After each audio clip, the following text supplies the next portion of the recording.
So, Rob G., Michael Jordan has made his debut on NBC. He's made two of them. Two, right? this is, Yeah. Week 2 of the Michael Jordan Experience on NBC. Yes. Like when they held us hostage with The Last Dance for 10 weeks. That's right. Hey, we needed. We Thank ate, God they saved the We ate summer. off Rob We G. needed it. We used that. to get an episode and dissect it the whole week, Rob G. During that, you remember that? It saved our whole lives. That and Tiger King. I had to hate on 90s basketball every day for like 6 weeks because we needed the content. We needed the content. I had to disrespect Magic Johnson repeatedly. I was like left hand. Like he can't do nothing these days. That's but in any event, disrespect Magic. I had to. We need Rob knows we were struggling out there in these streets.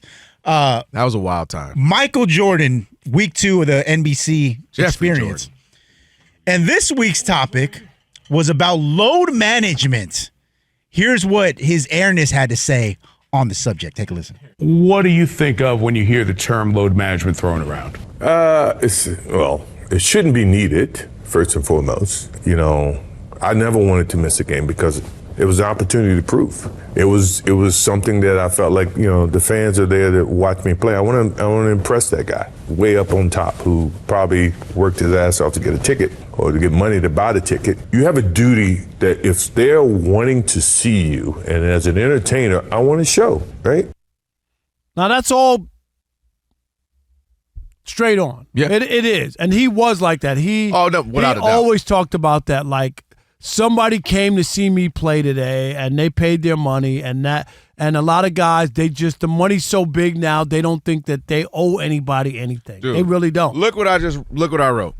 Money got crazy. I literally wrote the same. The money got so crazy that they don't think that they owe anybody anything. It's just, and you know what it is too, Rob? I think there's a contingency of folks in the NBA who just didn't know any better. Like if you were about 10, 12 years ago, 13, when the money got crazy, I think you just started to be just like, the money's huge. Why do I got to participate in an all-star game? Why do I got to participate? What's the big deal? Exactly. Why do I got to be in a dunk contest? Right. What's the big? I hoop. I play in the game. No, listen. All of this goes hand in hand with how you view the game. And the game is left better when you, Kobe Bryant, God bless the dead, are giving it your all. Practicing your work. When Michael Jordan played in the dunk when Michael Jordan was in the dunk. Twice! Yes. You know, and so many guys did it, and there's so many guys. Larry Bird was Larry Bird, still pulling up at the three-point contest. Y'all know y'all losing today, right? Not even taking his warm-up jacket off. You had the best of the best participating. You had the best of the best wanting to play. Because you know what they wanted to do? You're not coming in my town tonight, Larry Bird, if it's Magic. Dominique, if it's Jordan, Isaiah Thomas or something, you're not coming in and showing them out tonight. And he said, and we didn't play the whole thing. He went on to say, physically, if you cannot play, who am I? If you really can't. But the idea that you could play, or the idea that you just don't wanna, or even a team, I got to put some of this onus on the team, not just the players, because Steph Curry talked about that. Well, we're going to just sit you out tonight because da-da-da-da-da-da. Yeah, and I think ring culture, Rob, plays a role in this. See, because the only thing I'm going to say is if Steph Curry tells them I'm playing tonight, there's no way they're telling him I don't disagree with Steph that. Curry. I don't disagree with unless that. you're really injured or something, but I'm not doing that because Ant-Man's played all of his games. And you Am I right? led me to where I wanted to go with this. What brings me hope is this next crop of players. You brought up Ant-Man. Ant-Man has made it known. I'm playing. Ain't none of this. I'm playing 82. I'm playing 40-plus minutes. I'm young. I'm in shape. Let's ball. Wemby, let's ball. A bunch of these young guys coming in the league, let's ball. We are here to play, and I think it's because money's no longer a thing for them because it's been so huge. They know no other way. Like the money is big, the money is big, the money is big. So for them, they're right. The other thing is balling. I want to be that guy. Ain't none of this, well, I'm going to wait or I don't feel good. Let me get an extra week and, well, let's just wait to the play. Man, I'm balling. I don't care if it's game 1, game 41, game 82. Let's go. And that gives me hope that there's a competitive edge. And last point, we saw that in the postseason, Rob. Got a lot of guys wanting to play, pushing, shoving, getting into it, caring again. I feel like caring and pride is coming back, and it makes me excited and happy and optimistic. But I will say this, that NBC, I love the idea of trying to get a big star. Yep. And we capture what happened in the 90s, right, with Michael Jordan and the whole NBC. I get all that and what they've trying to do. They got Bob Costas doing the intros. Yep. Like, they've gone all the way out to try to get this right. but I'm disappointed in the MJ segments in that everything's like a throwback. He's not talking about the current players. Come on, man. Give me. I want to hear Michael Jordan's perspective about what he's seeing with the current players. Now, it looks like, and maybe I'm wrong, I'll be wrong, and he'll give some fresh interviews, but it looks like he sat down, did a big interview, and they're just cutting pieces, and they're going to play that every Michael Jordan appearance rather than something fresh and new or something. I want to hear, okay?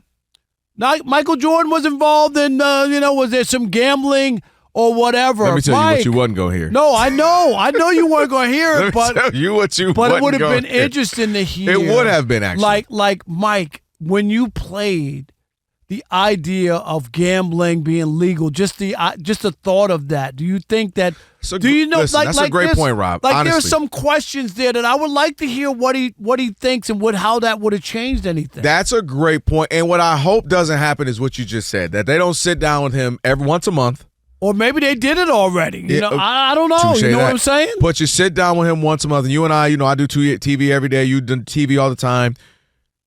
I hope they're not having these pre-production meetings with him. We knock out an interview, and then we just take every week. We take one snippet from it. Right. This week we're going to focus on it. This week and then they just re-air. Because what I was hoping Because to even the load management is out of left field. It wasn't based off of something. Now, if you had a player who came out and said something, who just didn't play for a couple games like recently in the first week or something, then that's the perfect to say, hey. I don't know who we could have said. Joel Embiid hasn't played 3 games or whatever. They're kind of resting him. They want to whatever because Embiid's so hurt. Or whatever. But yeah, you get I get your point. And then have Michael Jordan speak on that, on Joel Embiid. It just and came load out the management. blue. Like, it's out the blue. Here's a topic that's always a topic, Mike. Let's just Am I throw this right? out there. Right? It's out of the blue. I think what will be cool is to see him talking about current players. What will be cool to see him sit down with a player and talk to a guy, say, hey, man, everybody always thinks about me as Air Jordan, but really I was killing people with fundamentals in the mid-range. And now I'm sitting here with a young player who's, all about his mid-range game. I'm sitting here with that player. I'm sitting here with Kawhi. Kawhi, why is both of us have big hands in the mid-range? Do something like that. Well, that would be boring. Jordan and Kawhi would be terribly boring. But you get what I mean? Like that kind of a thing. What's it like? Like how Hakeem, everybody goes to Hakeem post-up school during the summer. A lot of people go to that. Sit down with Jordan. What's it like to be on the block? SG Shea, ask him. Great example. Say, hey. Great example. Is he a player from the 90s, a throwback? Was he a guy that you faced? Like, why has he had so much success against these guys when he plays more like during the style that you play? Tell me about his game. Point. Those are the things that we should be seeing. Sit him down with Ant-Man. Seriously, that would be hilarious. Those two very confident, talk smack, and obviously the whole father-son thing. Don't waste Michael Jordan. Yeah, don't Please don't waste him. Hey, Mike, tell us. Well, I just think back in my day, you just got to boot about the. Like, I don't want it. No, I want to hear him and Ant-Man on the gym walk and talk. All right, what you got? I'm trying to get like you, man. All right, Ant, but you got. That's what I want to hear. Him breaking down stuff. Like, not just him doing. Not us, what it is? Don't give us the the edits on the floor, the cut scenes. Don't give us the cut scenes from Last Dance. No, don't give us the edited scene like, just bring that and give that to him.